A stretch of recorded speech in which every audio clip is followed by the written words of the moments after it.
Yes, members, you are most welcome once again. As usual, your teacher is back. I'm so proud of all of you. You are really doing a very great job, and I don't know how best I can appreciate you again. But I know there is someone up there who is judging your efforts, and he will always give you what deserves you as long as you pray for what you wish. So thank you very much once again. I hope you enjoyed the other lesson and everything is okay. Remember, Christmas is on the way and the new year is on the way. I hope members are now organizing everything here and there, but don't forget learning, because learning doesn't end. It is every day. Don't now say, Christmas is on the way, I can no longer learn, let me just concentrate. No, because learning, we can't stop learning. We need to continue learning. So I've brought something very small that is about Lcf and Gcf. Those things are related, and they are always confusing our learners so much. You find that examiners realize that children are used to calculating the GCF very well. They are so much used to using the other format of factorization, prime factorization, and so they bring for you this one. You find the children still using that method, and you get them fail because they cannot get the right answer of these numbers. So therefore, I want us to discuss. I want us to see how best you can relate these two. The LCF. LCF stands for lowest common factor. The lowest common factor. Something which is lowest, it means it is the least. It is smallest. Yes? Lowest, smallest, the least. Common, something common. It's appearing in either sides. Either if there are 3 people, it's appearing in all the 3. If there are 40, it's appearing in all the 40. If there are 2, it's appearing in all the 2. Something common everywhere. Then a factor. Remember, a factor is that number which divides another into exact. Exact, I can say equally, without leaving any remainder. It divides very well without leaving any remainder exactly. For example, if we say 4 divided by 2, we get 2 without anything. We remain with nothing. 0 is nothing. We remain with nothing. So that it means 2 becomes a factor of 4. It divides the other into exact number of times.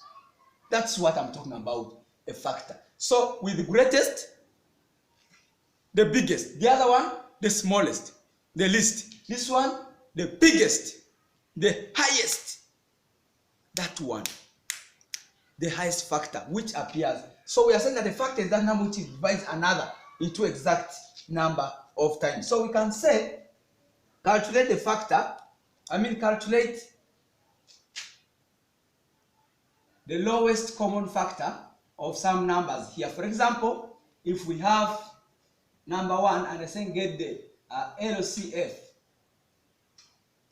of 6 and 8.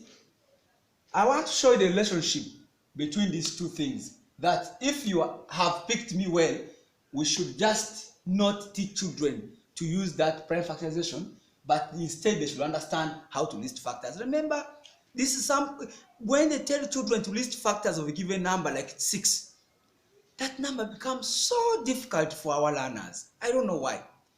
They don't really answer it well. You find it's almost the most failed question at national levels, just because the children are used to the other way. When they tell them get the GCF, they just prime factorize, and that one doesn't give you the right factors. That one is full of prime factorizing. So of course what you use there, they are prime factors. Though you will multiply and get the answer, but remember what you're going to use strictly there are prime factors. But now what we're talking about here is that let learners learn how to list factors of these numbers. For example, if they give us that number, let us list factors of 6. Remember, they want the lowest common factors of 6 and 8. So we can list factors of 6.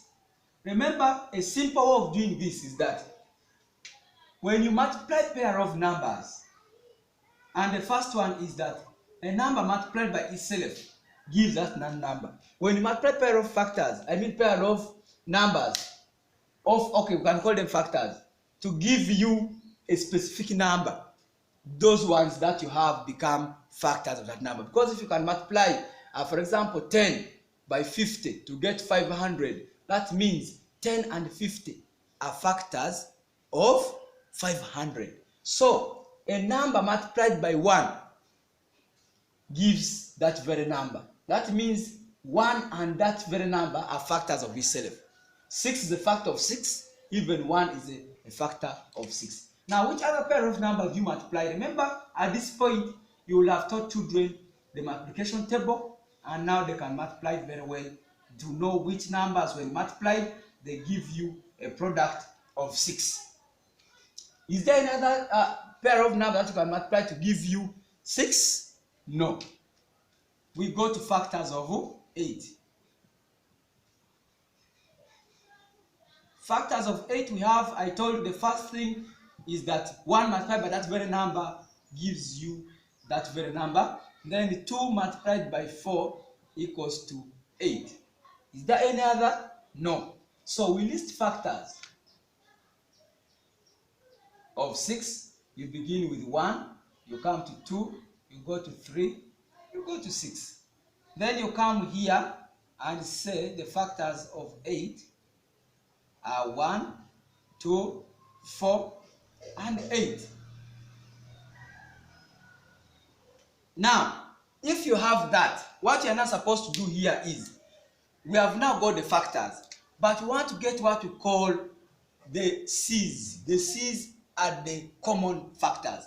The common factors here, we are going to have 1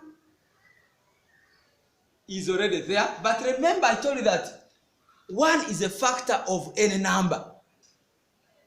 1 is a factor of all numbers. 1 is a factor of all counting numbers. So that is 1.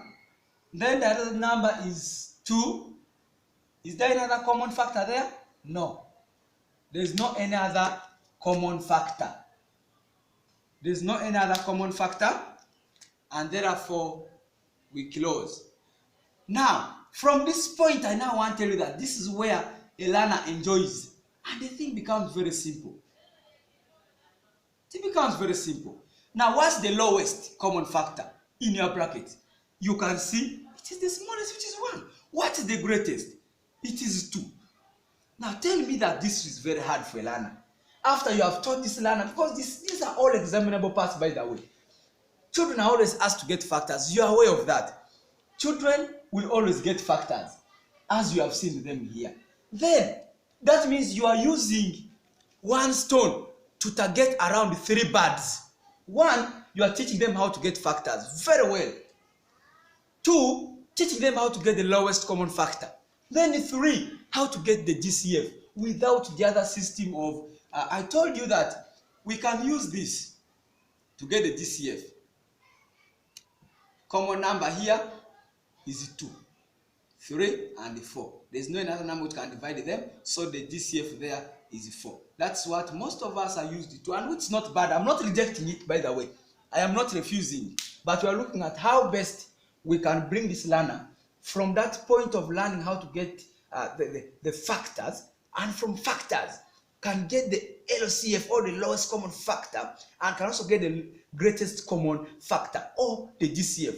That is what, according to me, that's what I look at as being fair, because when they can get the GCF, I mean, if they can get the factors and they can get the GCF, and everything becomes very simple.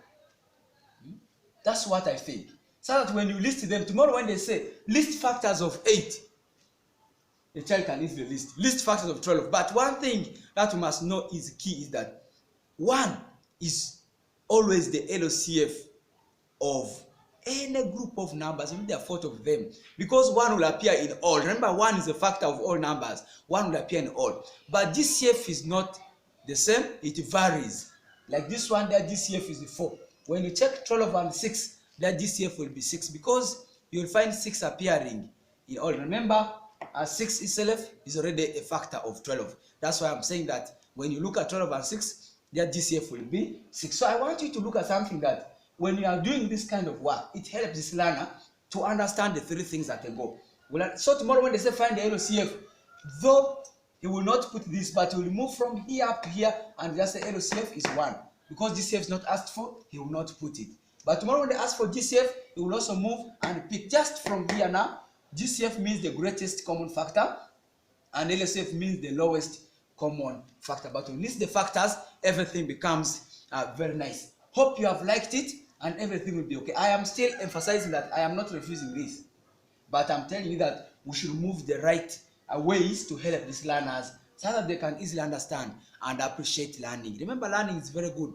Mathematics should be so practical that any learner should always appreciate its products, and any learner should always appreciate that really where we are going is the right way. Are we together? I told that my decisions are not final, and I am not trying to dictate on the methods to use, but I'm telling you that the right ways that I personally have made me successful, because me I've been so successful in teaching mathematics that I reached an extent of achieving the biggest goals in the country as I wished. So I am also sharing with you, because many people would ask me, how do you do it? Can you also share with us? That's why I decided to say, no, I think I'm not so selfish, but let me share with my colleagues what I know and what has been making me successful in mathematics. That's why I move in these ways and I show them what to do. Otherwise, thank you very much for attending. I request you to do for me what these questions. There are only 2. These questions you are seeing right there. You should also do them and see whether you're okay with that. So otherwise, may the Almighty God bless you, keep you alive, and keep you always safe. God bless you.